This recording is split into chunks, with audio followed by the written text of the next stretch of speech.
Join Time Magazine's lead education reporter alongside global educators and advocates to explore the impacts of teaching forgiveness. I teach forgiveness because it can have a positive impact in my students' families. It helps my students thrive in the face of adversity. Students who can forgive are happier. Join us to hear from teachers and thought leaders on how and why to include forgiveness in your classroom.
Temperature rise will bring widespread devastation and unprecedented extreme weather. New coronavirus cases emerge across the country. Obesity rates have more than doubled in kids. Cape Town is running out of water.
Hello, good morning, good afternoon, good evening to everybody who is joining us. I know we have hundreds of people joining us around the world. We're so pleased you could be here. I'm Rebecca Winthrop. I am the co-director of the Center for Universal Education at the Brookings Institution, and we are talking about family school engagement. I'm so pleased to welcome two wonderful guests who will be part of this event, who have worked alongside us in our Family Engagement in Education Network over the last year on our research and on our tools for improving family school engagement. Warm welcome to Wendy Horn, who we will bring up in a minute after I walk through some key findings of our research. Wendy is the director of Metropolitan North Education District in Cape Town, South Africa.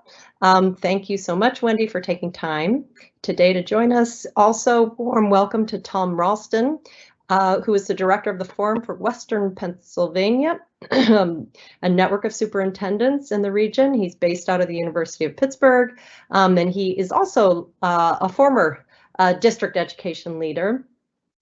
And I will kick off in one short minute and walk through some of the key research and information that we want to share with you guys today, because we have just launched a new playbook on family school engagement. And I have, prior to this, just tweeted out, you can go to @Rebecca Winthrop, just tweeted out the link to the playbook, and I'll be talking about it a bit later, a link to a follow-up workshop. If you would like to have a guided workshop with your teams or your organization, we'd be happy to share that with you for free, and there's a sign-up form for that. So those are both on Twitter @Rebecca Winthrop, and we will be putting them in the Q&A chat as we go along, so you can grab them if you're interested. So let's start off. Can we go to the next slide, please? Who are we? What are we sharing? Brookings, for those of you who don't know, is a nonpartisan, independent think tank, which means we do research for practitioners and decision makers. And our center focuses on the education space. In this particular piece of work, we have been working very closely with our Family Engagement Education Network, which are about almost 50 organizations in countries around the world. Most of them are from government, like Tom and Wendy, but there's also a fair share of parent organizations and civil society organizations, as well as some private school chains and networks. And I just want to give a huge shout out and thanks to all those network members, because it really has been a shared learning experience.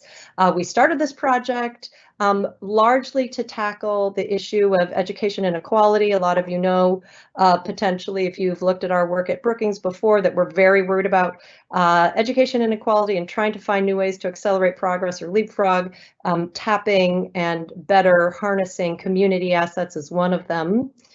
We started the project before COVID, and it was 50% before COVID and 50% after. So the Family Engagement Network has been incredibly helpful.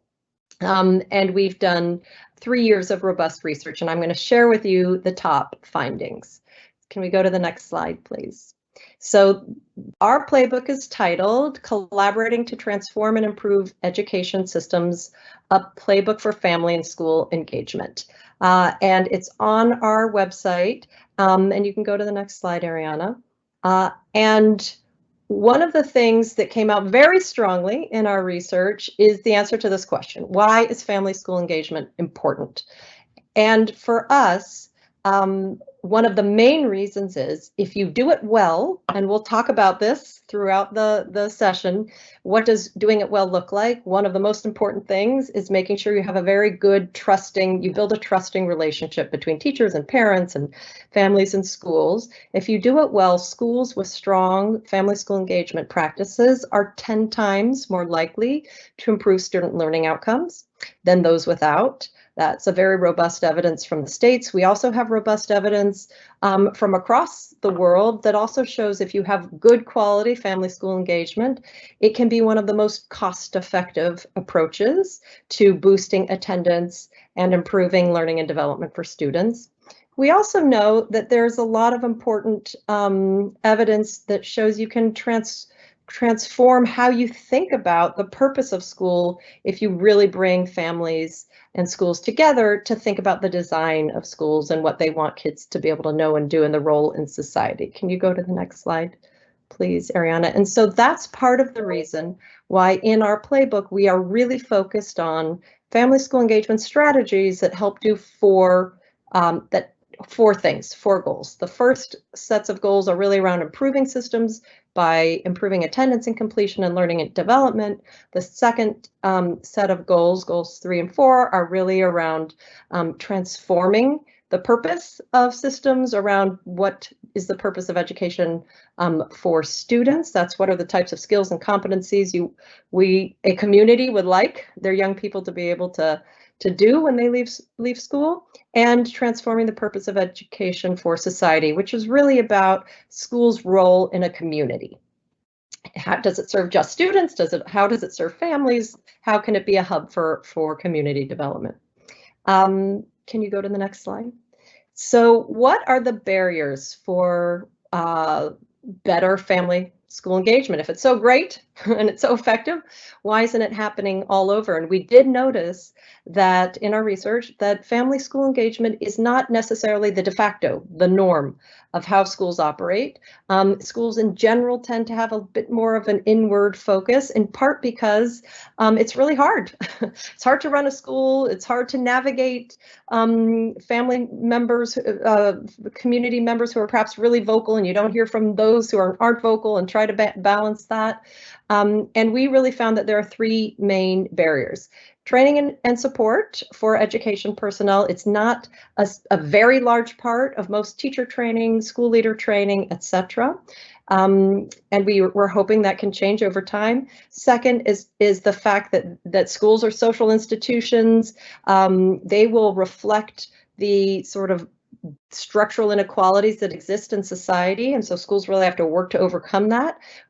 And that's really hard for marginalized families who often don't feel necessarily welcome, especially if you're a family who doesn't speak the language of instruction of the school or is perceives racism, etc. And a third big barrier is just that there hasn't been a lot of research or funding or attention by policymakers to this topic. We know during COVID, the OECD did a big survey of about almost 60 countries and found that, thankfully, 75% of the countries consulted teachers on school reopening plans, but only 25% of the countries consulted parents and families on school reopening. And that's during COVID when kids are at home. So that's what we're seeking to change. You can go to the next slide. And we have curated a lot of strategies and solutions in this playbook. We have a map, which is what I'm sharing on the screen now. And this map is based on looking at lots of evidence in literature and studies. It's also based on really asking our networks, tell us what you're doing that's promising and seems to work well before COVID and during COVID, because there's so many creative approaches that schools and teachers have really done during COVID and totally been given space to be creative. When it's amazing, if you give teachers space to be creative, they will do, or school leaders space to be creative, they will come up with wonderful creative things. And so this reflects both pre and sort of proven practices and promising practices. And what I want to just share with you here is I think it's a useful little map. You could think about your school and you could say, you know, the 4 goals are in the center, and you could have strategies that take place in the home or the school. You know, those are very close to the kid. You could have strategies that take place in the whole school system or in the community writ large. And you could say, you know, are we tapping all of those levers? Is anyone missing in terms of place? And then you have levers. What are the different sort of levers for change that strategies use? And you'll see in the blue there, some is around providing information. That could be giving an opportunity to the family to provide the teacher information about their child. It could be the school providing information to community members about what their goals are. It could be about relationship building, just finding moments and opportunities to really connect with each other. It could work on shifting mindsets. It could be any mindset that the school identifies as a barrier in the family school sort of community. It could be around skill building. There's lots of strategies that work with parents on helping them build their skills on sort of supporting kids learning at home without making them a teacher. No parent wants to be a teacher. We learned that from COVID. And skill building for teachers on what are the strategies and tips to really reach out and make families feel comfortable and help engage them more. It could be about providing resources, material resources. It could also be about designing. Designing is really where you consult together and families have a voice and a seat at the table with teachers and with school leaders about what they want on any given one program. And you can also see in the pink that, you can think about the different roles that families can have. And one of them is not being engaged at all, because sometimes there's strategies that it really is about supporting teachers. And you don't even need really the parents to do anything. It's really about supporting teachers to equip them with the sort of support and time and encouragement and tips on how to better engage their family members. So you can go to the next slide, Ariana.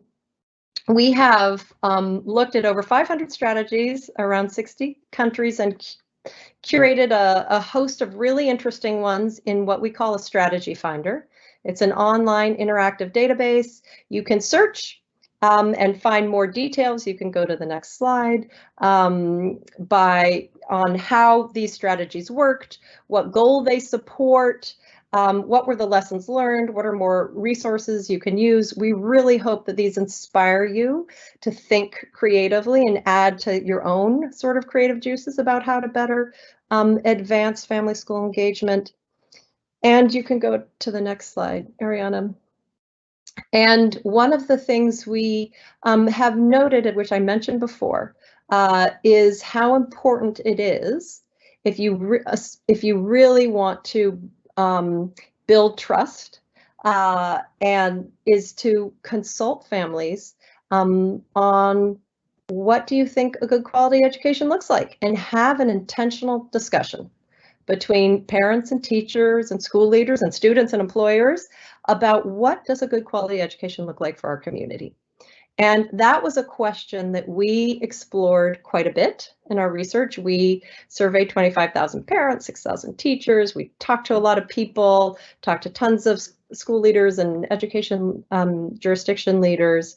And one of the things we found is that teachers and parents don't necessarily have the same vision of what they think is most important. This is a small little snippet of what we found. It's a beautiful color wheel, but I'll tell you what it means.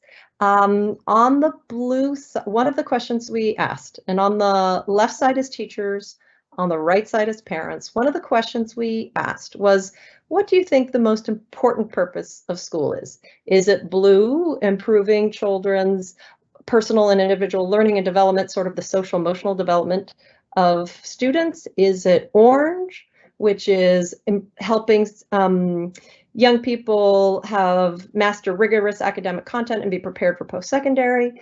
Is it gray, developing skills to get a job and for the workforce, the economic purpose of school?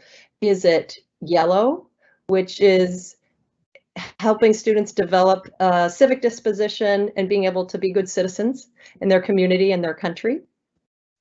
And we noted that teachers and parents heavily privileged the social emotional purpose of school.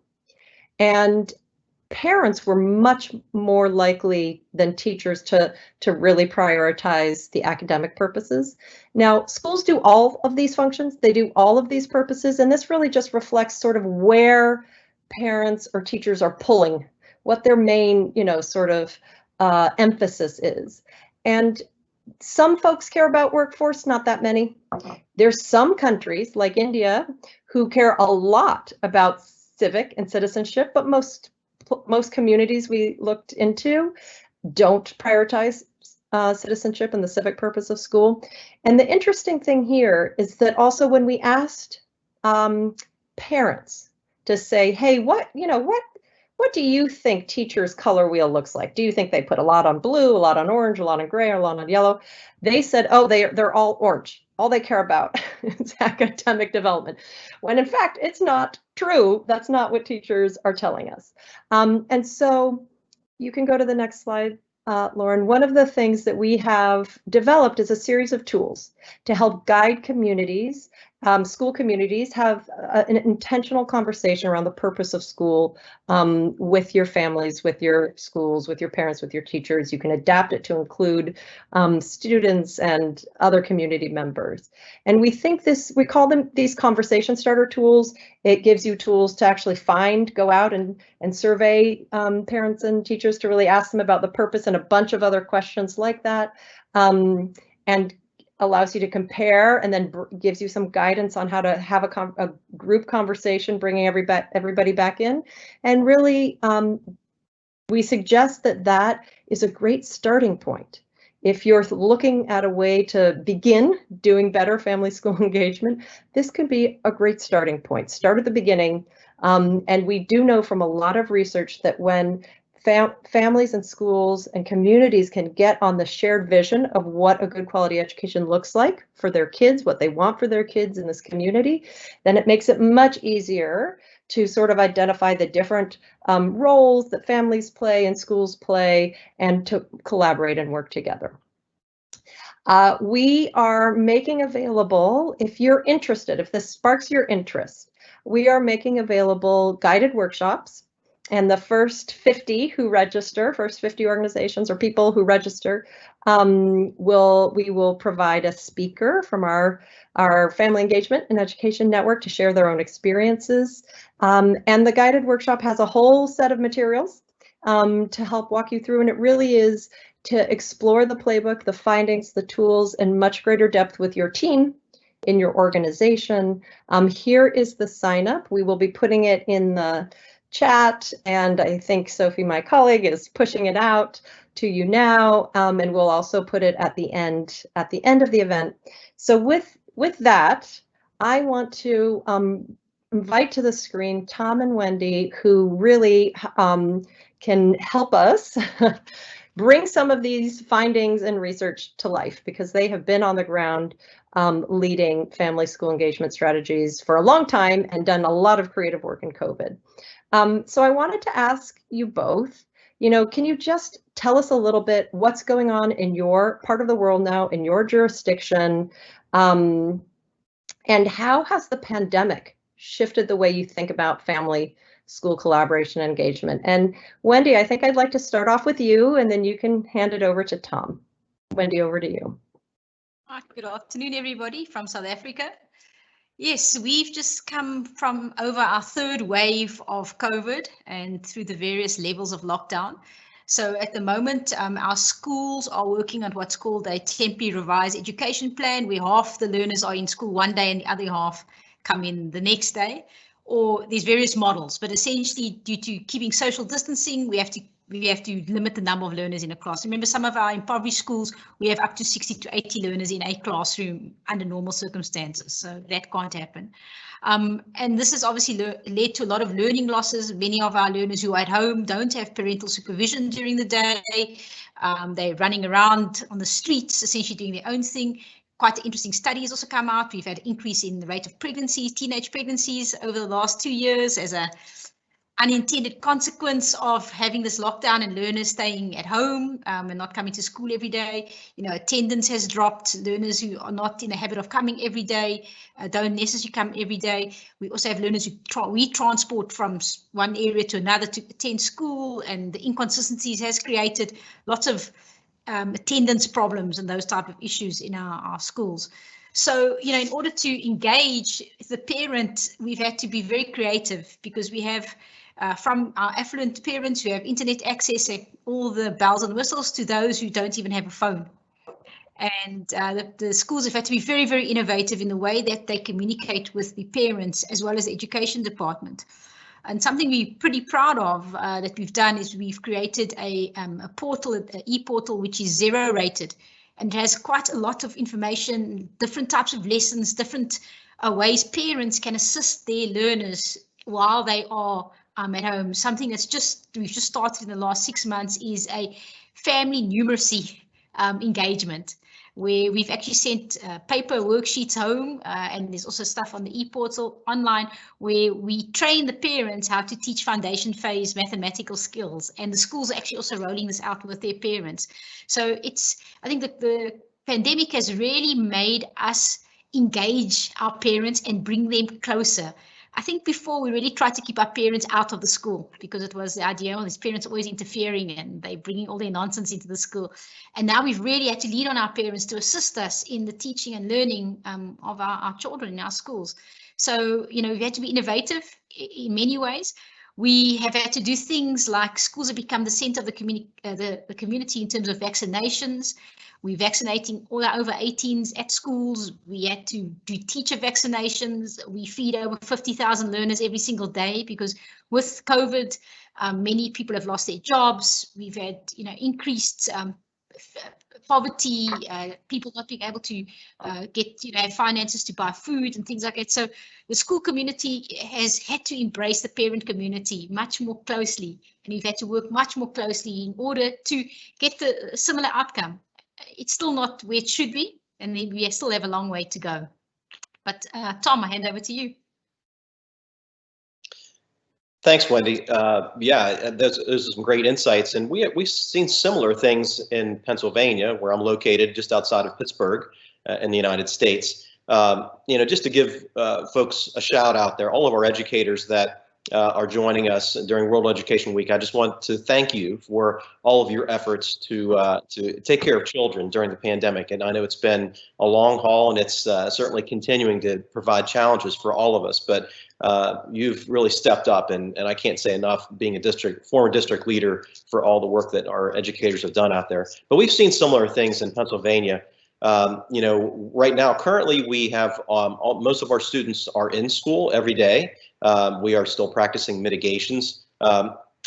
Students are wearing masks. We, as well as educators, we are quarantining when necessary, providing as much distancing as possible for our students, and obviously, following any of the protocols that are provided by our health professionals in the region.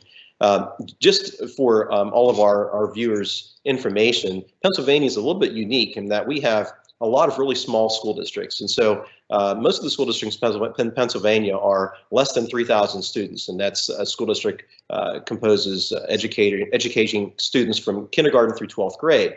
And so, because of those small districts, you see a lot of disparity from district to district. And some of the challenges that one district may be experiencing might be unique in that way, dealing with socioeconomic issues, maybe English language learners in the region. So we've seen, I guess, an accentuation of marginalized populations within our communities here in the United States, and particularly in Pennsylvania.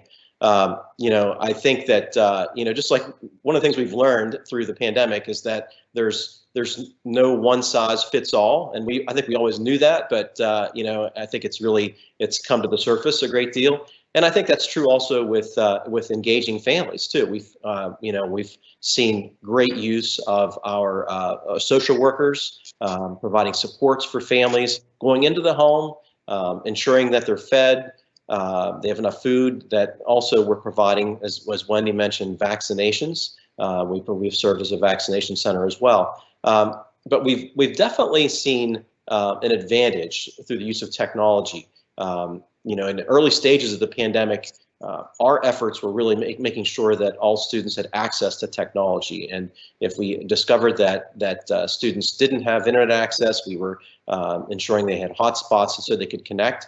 We were a one-to-one computer district prior to the pandemic, and so we were a little bit better equipped than some of the other districts near us. And there was, a shortage of computers, getting them in the hands of students, and so there were many districts that were employing what Wendy had mentioned, which were more of, hard copies of finding that unique way to engage with families, making sure that the students could continue their education. And so this whole circumstance has really driven innovation in a way that I think I've never seen in my 30+ career in education, and that's so true with family engagement as well. Interestingly, we have seen an increase in engagement by using technology in many cases with families who had significant obstacles, whether it was work schedules or childcare, single parents. They've been able to engage through technology in a way that may have been a barrier when we were doing all of our engagement in face-to-face. But certainly, I think that again, I'm just going to mention the uniqueness to each situation and each school district finding their own way is, I think, a big lesson from this experience. Okay. Thank you so much, Wendy and Tom. I think that's really interesting also, Tom, what you just brought up about technology being an enabler for the school to go to families rather than schools asking families to come to them. We saw that you both, Wendy and Tom, would remember our colleagues in India and Himachal Pradesh who talked so much about the role of shifting their mindsets of when COVID hit, of saying, okay, we can't ask parents to come to the school. The schools have to go to the parents.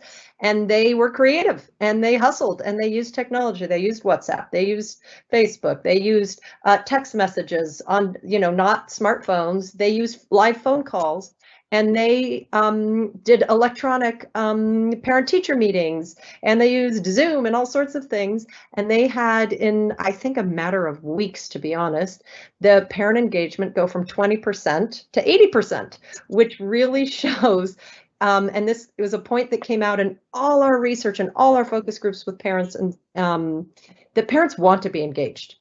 They may be super busy, they may have multiple jobs, they may not speak the language, they may not have gone to school themselves, but they want to be engaged and they want to help within what's feasible for them in their daily life. And so the more creative schools can get to find the ways that fit for every parent, and it's going to be different for each parent, that sort of menu of options, the more engagement you're going to get and the better kids are going to learn, the better your relationship's going to be and the better your school's going to be. So with that, I wanted to ask a question, and Tom, I'll come back to you and then we'll turn over to Wendy about just about that topic. You mentioned a bunch of strategies from the pandemic, before the pandemic. What are some of the pandemic enforced strategies that you had to do that you are really promising that you're going to keep? You're going to do things differently from now on.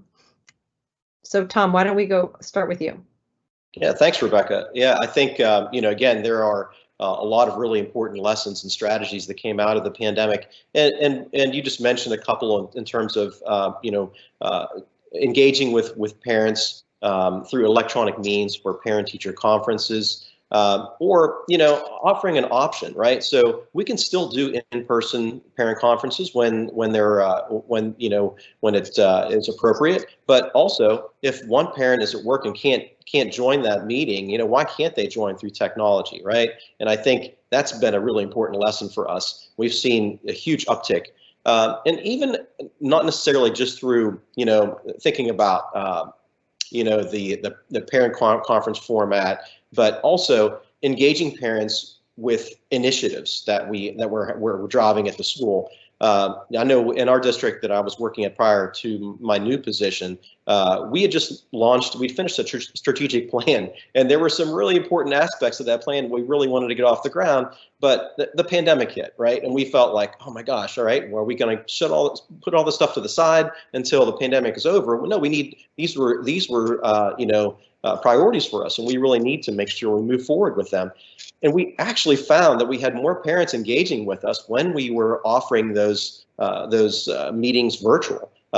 Again, because there was a single parent or a parent that had young children that didn't have childcare. They were engaging, and that's really worked well for us. We've continued that. So I think that will be a means that we'll utilize in the future. I think also some things that we have talked about, that's brought us back to thinking about the dynamics of engagement when we have had more of a traditional format, we've been more mindful now, I think, of things maybe we didn't think about so much before. Things like, a parent's prior experience with school as a student themselves. Are they intimidated with coming into the school? And, again, you'd mentioned this in your opening about the lack of education for professionals about how to engage with families. I don't know. I'm not sure that teachers often have thought about that so much. They might default to, well, a parent really doesn't want to engage in school when they are reluctant to come into school. But thinking about how we can listen more and talk less often, I think it's a great way that we can learn what works best for families. So, even the dynamics of what we set up when we have parent conferences, or setting up any type of environment that might be intimidating to parents, right? Oftentimes parents walk into a conference and they've got 3 or 4 educators there. They're by themselves. They feel outnumbered. It's intimidating, and for educators, it's important to think about the positives that they can share about the child. And, it all comes back to trust and relationships. And, are we providing the opportunities and, outside of parent conferences or meetings, for the opportunity for parents and educators to build trusting relationships? I think that's one of the big lessons, the big takeaways for us. Wendy, you have anything to add? I think the pandemic has really made us think about lots of things in terms of even from our syllabus. We've adjusted our syllabus. We call it the ATPs, and we are looking at keeping that because we've taken some of the content out. Our syllabus was really heavy content, and we're always rushing to finish it. And now we have less teaching time, so we're concentrating on core competencies and trying to identify them. So from a teaching point of view, we've really had to drill down into what we are actually doing and what do we actually want the learners to learn. And it's refocused us. And it's actually, I think it's jolted us out of, just repeating the same thing over and over and hoping for the different outcome when we're not getting a different outcome. We're working so hard at our reading and math strategies, yet our reading ability of our learners is not increasing and it's not getting better. So it's really made us readjust where we are. Something that's really come out of the pandemic, and parents seem to be more accepting of this, is the blended learning model, or even a virtual learning model. One of our universities has just started an online school. So I don't know how that's going to go with the university running a school, but they allegedly have got a huge number of learners and parents applying to a virtual school. So, the mind shift of what a school is for a parent. Is it a building? Before it was a building, sports very big in South Africa, we very much Springboks and rugby and that. And so now that there's this mind shift from a big area with lots of sports fields and facilities to, okay, my child can actually learn virtually and I can send them to a club or other ways of engaging them in social activities.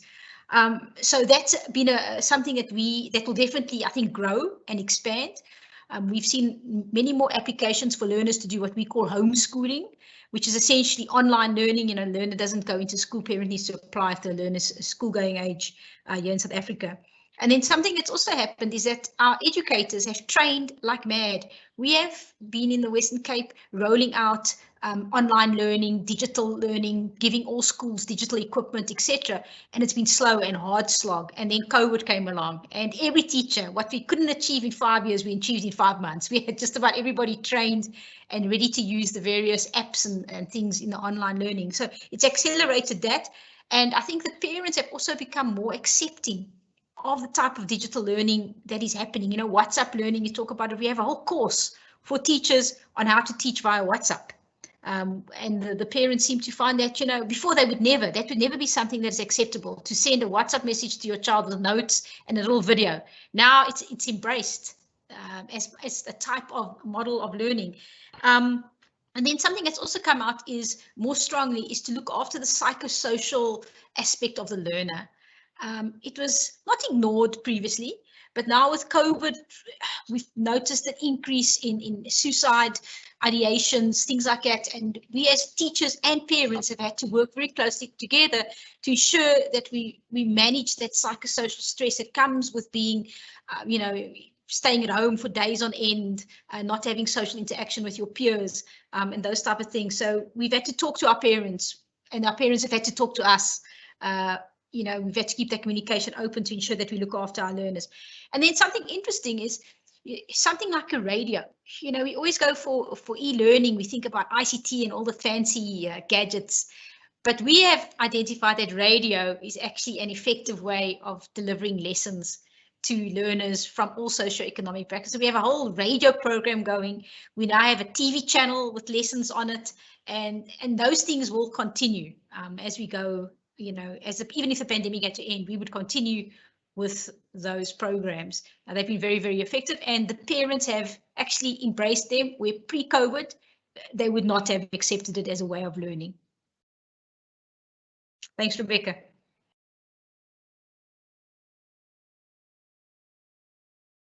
Great. Thank you so much, Tom and Wendy.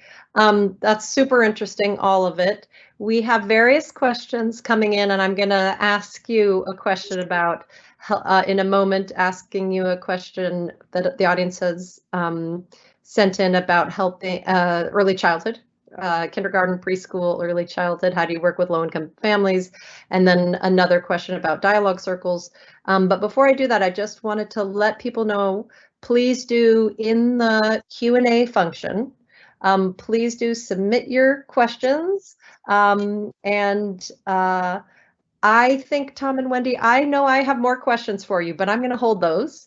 And I'm going to go to the question from Miss Maga, who has said, as an early childhood educator, she's based out of Florida, how can she help her community with sort of the education, support, and development of very young children, particularly when she's working with very low-income families?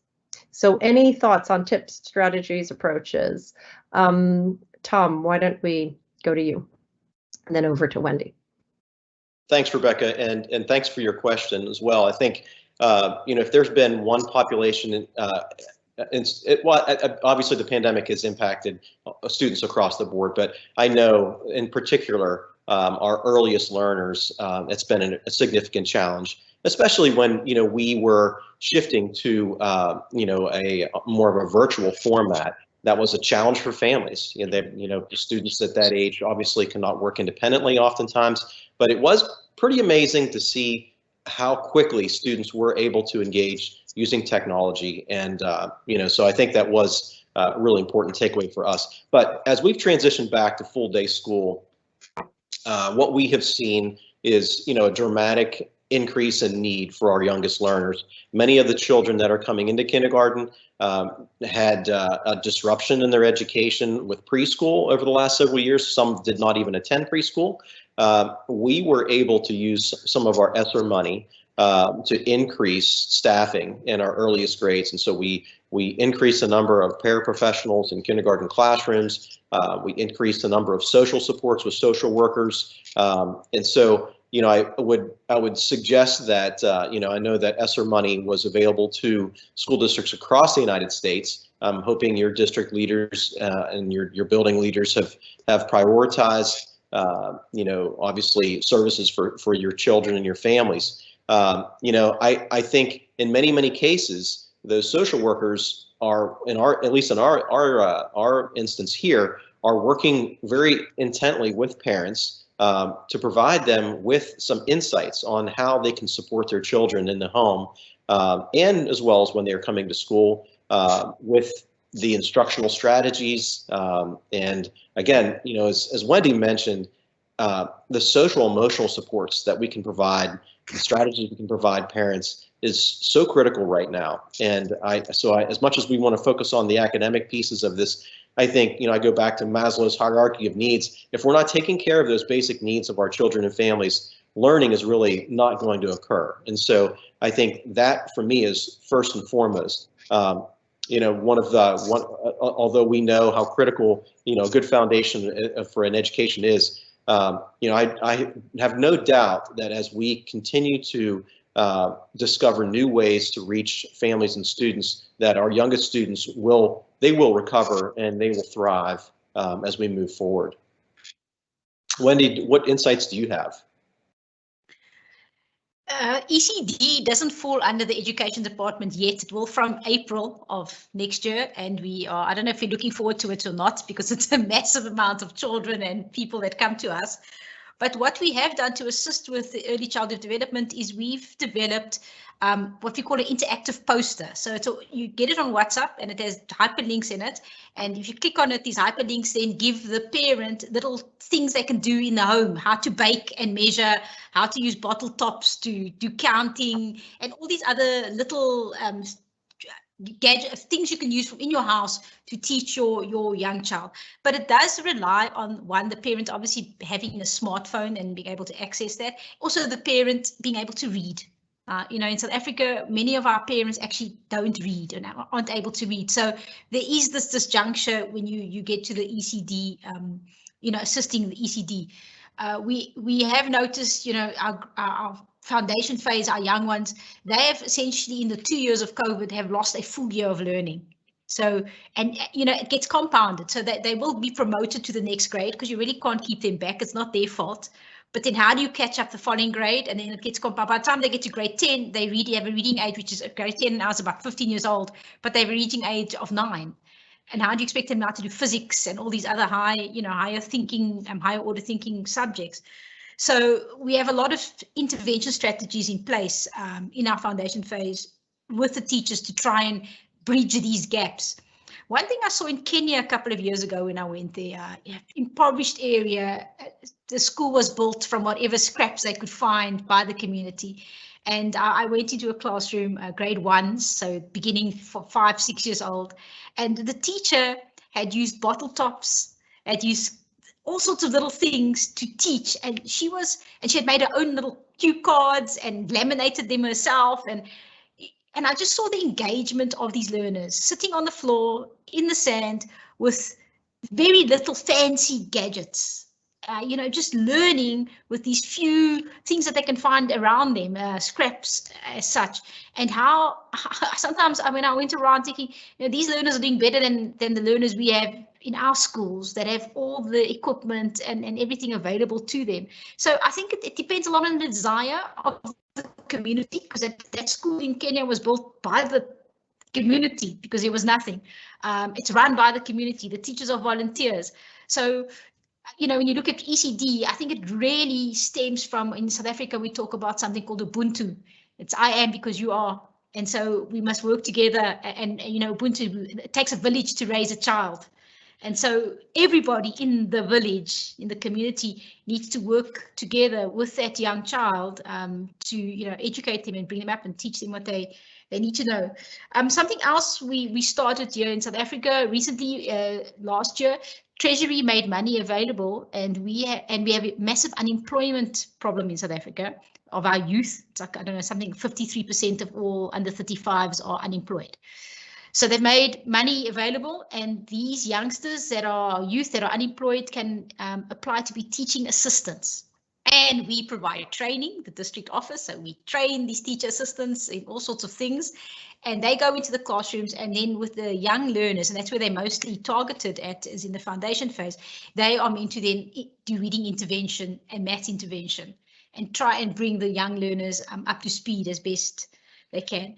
But I think what Tom has said, the younger the learner, the more difficult it is for them to engage. They're not self-directed, the greater the learning loss is for them. And I think we as countries are going to only see the impact in 4 or 5 years, and then we will be scrambling around trying to fix it. Thanks, Rebecca.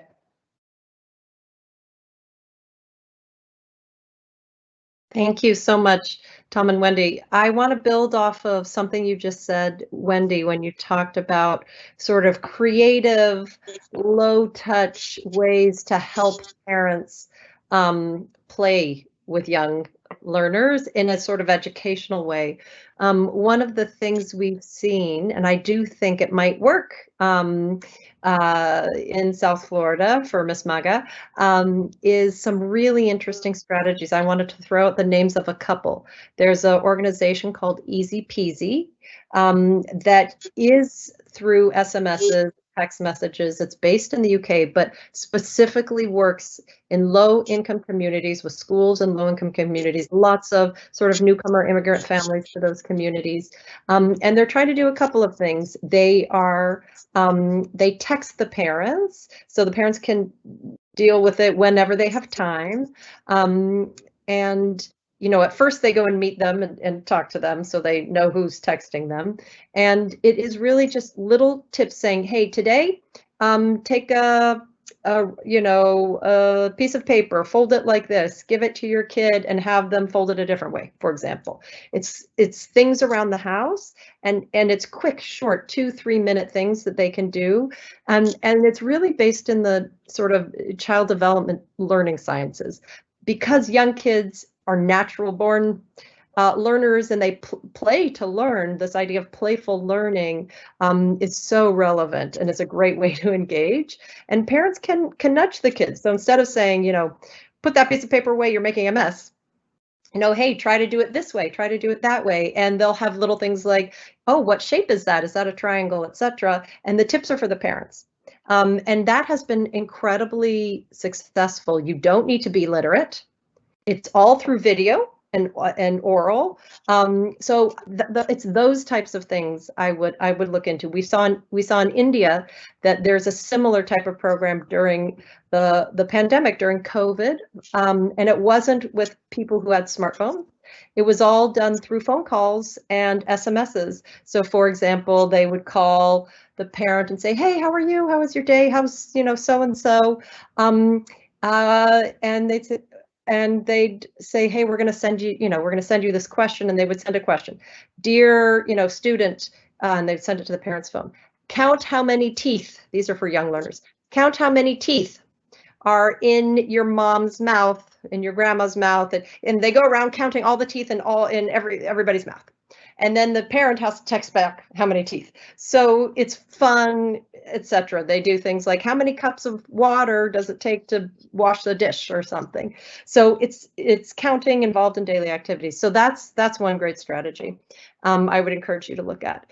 We have another question here from Rania, which says, how do we create dialogue circles between parents on the one hand and children on the other hand and the school? And what are the mechanisms to measure the impact of conferences attended by parents? A really good question.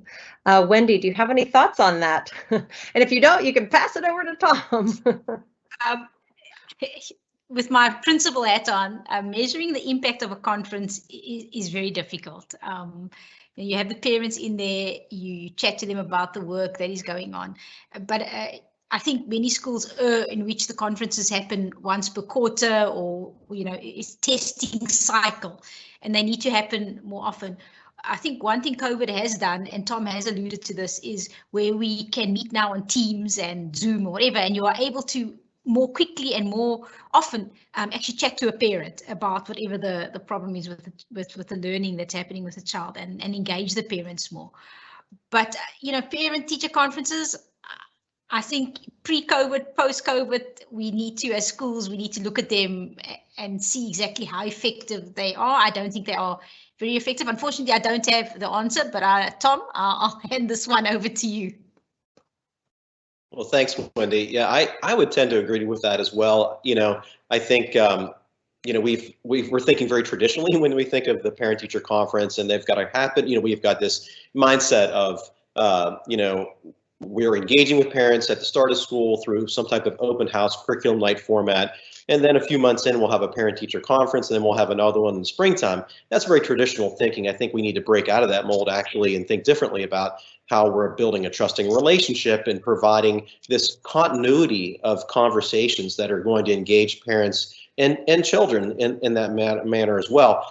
And involving children in that discussion, I think, is a great way to also get some insights about hearing from the child. Where are the successes first off, right? And where are the challenges that they're experiencing as well? And again, the pandemic has certainly created the sense that we cannot continue in education to have a one-size-fits-all approach to teaching and learning. Wendy, you alluded to this, but I'm going to also mention that as much as we know that many children struggled through virtual learning, we also had some tremendous success stories where I heard from teachers who talked about a child who in a face-to-face environment in their classroom was very disengaged, but when they were online, they saw a totally different student who was engaged. And I remember a parent walking by my house actually earlier in the summer who talked to me extensively about their child who spent the whole entire year online and said it was the best year of all for them in all their years of education. And it was because we were very thoughtful in how we designed what that educational experience looked like for that child. So I think those are really important things. I tend to agree with you about measuring the effectiveness of a parent-teacher conference. Obviously in any intervention where you're involving parents, you want to develop some actions and strategies, and those should not be just an end of that conversation. That should be the start of a conversation where you are, then maybe setting some timelines in place where you're starting to, look for measures that the child is succeeding, or if they're experiencing further challenges, and you're re-engaging, and that's where that constant conversation is so important. I just think about so much about this experience, and I think about how much we talk about not just engaging with parents, and we might label it as communication, but how important trust and relationship is. I think that is the big aha moment for me that we have to go back to, is like, how do we engage right now in a very politicized, polarized environment, at least in the United States, where people seem to have, they've put themselves in camps about where they believe, what we should be doing as schools with masks or vaccinations. And, it's created, I think, a questioning of all sorts of things, not just those two things. So we've got to, I think it's critical for us as we continue on to think about how do we build trusting relationships between parents and schools that will allow us to benefit children. That's got to be our takeaway from this. Great. Thank you so much, Wendy and Tom. I think that's a really powerful sort of final statement there, Tom. And we have seen that schools prior to the pandemic that had worked very intentionally on building close relationships, trusting relationships with their community, fared much better in terms of their ability to navigate and pivot during the pandemic. And I think your point about we need to lean into that much more moving forward is really true. For Rania, who asked the question, I encourage you to go to the strategy finder in our playbook at brookings.edu, because there are some great strategies that talk about learning circles between parents and children and schools, particularly in India with the Akanksha Foundation is one I'm thinking about. So Wendy and Tom, we have 2 minutes left. I would like to turn to you to give sort of the last final question, 30 seconds each. Wendy, Tom, we'll start with you. How can the playbook help you in your work? Oh, I just think it's a great tool for educators and for parents, for us to do exactly what we just ended with in that prior conversation, rebuilding relationships or establishing relationships. It also accentuates that piece I mentioned earlier about no one size fits all. There's something in there for everyone, regardless of their circumstances. My big takeaway from this too is that having been involved in this project with colleagues like Wendy from all over the world, we find out that even though we might be separated by oceans, continents and cultures, we share so much more in common than we actually, have difference. So I think that's one of the big lessons. And, getting back to what you'd mentioned before, the purpose of education, that is so critical that we are all on the same page as educators and families. Wendy? Yes, I think often schools don't know where to start with engaging their parents, and the playbook gives you that point to start. And because it has so many different ideas in it, which are similar, because as Thomas said, no matter where we are, we have the same problems, and that's what I found out through this engagement as well. We think we are so unique, but we really aren't. But the playbook gives you many ideas to start your engagement with your parents if you haven't got something going. And if you do have something going, it also gives you some ideas of how to get your parents more involved in your school. So, you know, the offer you've made for people to take the playbook, you know, engage with here in South Africa, you know, your governing bodies, which is your board of governors, your parents, engage with your management teams at your school, take it to your community leaders, and then get one of us to talk you through it. I think you would find a lot of use in it, in getting your parents into your school and trusting you, communicating with you. Thanks, Rebecca. Super.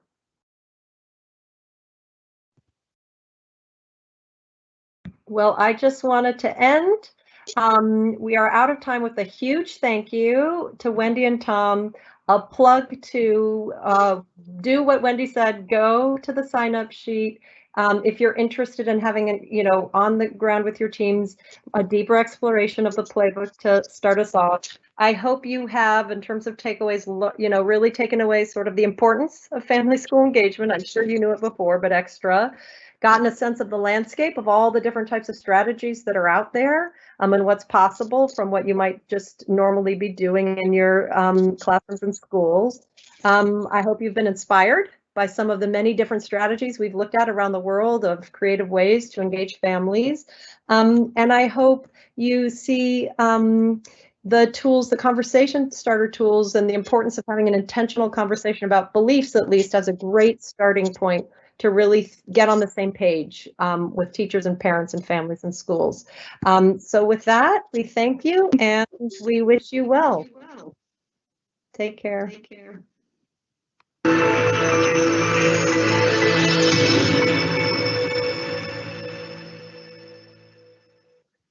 Join Time Magazine's lead education reporter alongside global educators and advocates to explore the impacts of teaching forgiveness. I teach forgiveness because it can have a positive impact in my students' families. It helps my students thrive in the face of adversity. Students who can forgive are happier.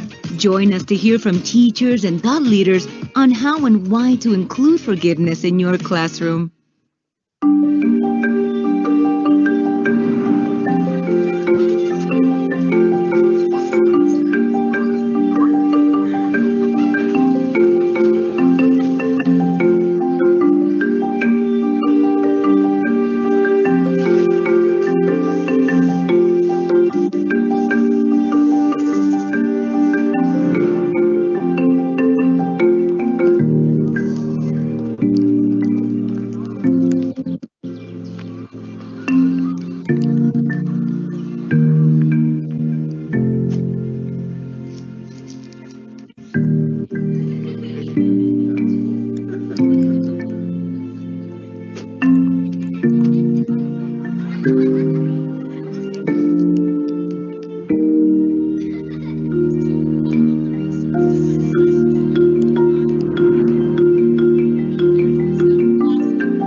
Temperature rise will bring widespread devastation and unprecedented extreme weather. New coronavirus cases emerge across the country. Obesity rates have more than doubled in kids. Cape Town is running out of water.